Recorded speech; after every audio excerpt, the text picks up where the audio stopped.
নানান অপকর্মের তথ্য প্রকাশ পাওয়ার পর দেশব্যাপী আলোচনার কেন্দ্রবিন্দুতে চাইল্ড অ্যান্ড ওল্ড এজ কেয়ারের প্রতিষ্ঠাতা মিল্টন সমাদ্দার। এতদিন মানুষের কিডনি ও নানান অঙ্গ প্রত্যঙ্গ বিক্রির অভিযোগ থাকলেও নতুন করে শিশু পাচারের অভিযোগ উঠেছে তার বিরুদ্ধে। এক ভুক্তভোগী অসহায় বাবা তার বাচ্চাকে মিল্টনের আশ্রমে খোঁজ নিতে গিয়ে নানানভাবে হুমকি ও হামলার শিকার হন। অসহায় বাবার দেওয়া তথ্যে উঠে আসে লোমহর্ষক বর্ণনা। কি করে 2.5 বছরের বাচ্চা ছেলেকে গায়েব করে মিল্টন সমাদ্দার, সে তথ্যই উঠে আসে অসহায় বাবার কথায়। ধানমন্ডি বয়েজ স্কুল সংলগ্ন কোনায় এক পথ শিশু দেখি, বয়স 2 বছরের মতো হবে। তো আমি চিন্তা করলাম, যেহেতু ওই মিল্টন সমাদ্দারের একটা চাইল্ড ওল্ড এজ কেয়ার, এটা আমি ফেসবুকে দেখি, ওনাকে আমি ফোন দিলাম। ফোন দেওয়ার পরে আমি বললাম যে এমন একটা শিশু এইখানে আছে, তো আপনি কি ট্রিটমেন্ট করাতে পারবেন কিনা বা আপনার কোনো পারমিশন আছে কিনা।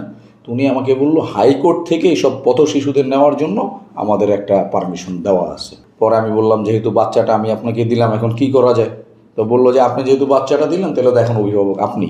আমি বললাম, এখন নেওয়া আমার পক্ষে সম্ভব না, আপনি কিছুদিন আপনার এইখানে রাখেন, ওর খরচ টরচ যা লাগে আমি দিব, পরে হচ্ছে আইনি যতগুলি প্রক্রিয়া আছে ওগুলি ফলো করে আমি ওকে এখান থেকে নিয়ে যাব। পরে এই কথা বলার পর আমি 10,000 টাকা ওনাকে দিলাম। এইটা হচ্ছে ওই অভিভাবক নামার যেই কপিটা ওনারা আমাকে দিছে, এটা হচ্ছে সেটা। আমি যেই টাকাটা দিছি এটা হচ্ছে তার রসিদ, ওই যে দানপত্র যেটা। এখন ওয়ালটন ফ্রিজ কিনে অনেকের মতো আপনিও হয়ে যেতে পারেন মিলেনিয়ার।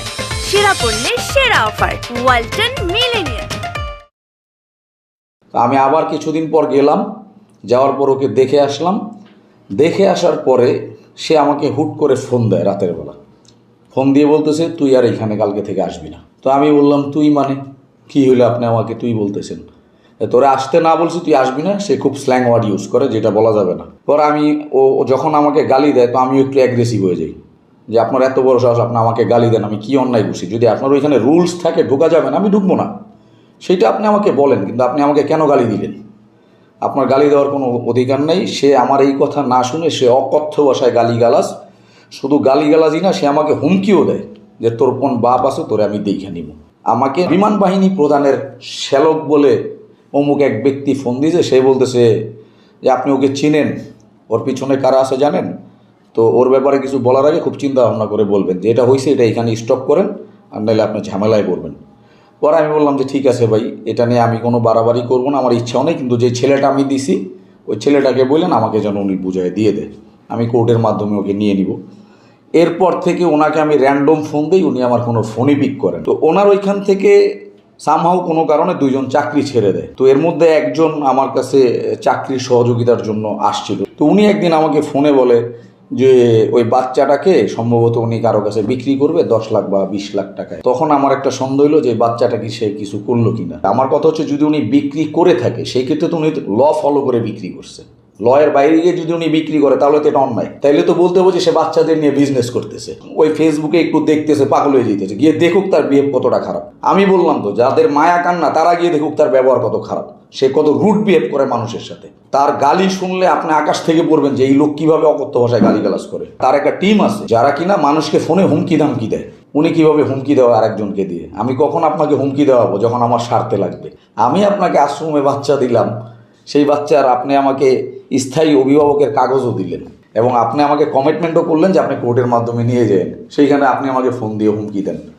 তাইলে তো বলতে হবে সামথিং ইজ রং, ভিতরে কিছু একটা আছে। এই পর্যন্ত আমি প্রথমে 10,000 টাকা দিছি, মানে এই 10,000-এর বাইরে 40-50,000 টাকা হবে, 50,000 টাকার মতো। হ্যাঁ। আমি যে ওই বাচ্চাটা দিছি তার ভেরিফাইড পেজ থেকে আমার ব্যাপারে একটা শেয়ার করাও আছে, এবং ওই বাচ্চাটার যে কন্ডিশন সেটাও ছবি নিয়ে সেই পোস্ট করছে, সেই প্রমাণও আমার কাছে আছে। খোঁজখবর পাই না হচ্ছে, ওকে তো দিছি 2020-এ, তো ওর সাথে আমার কথা কাটাকাটি হয় 21-এ গিয়ে।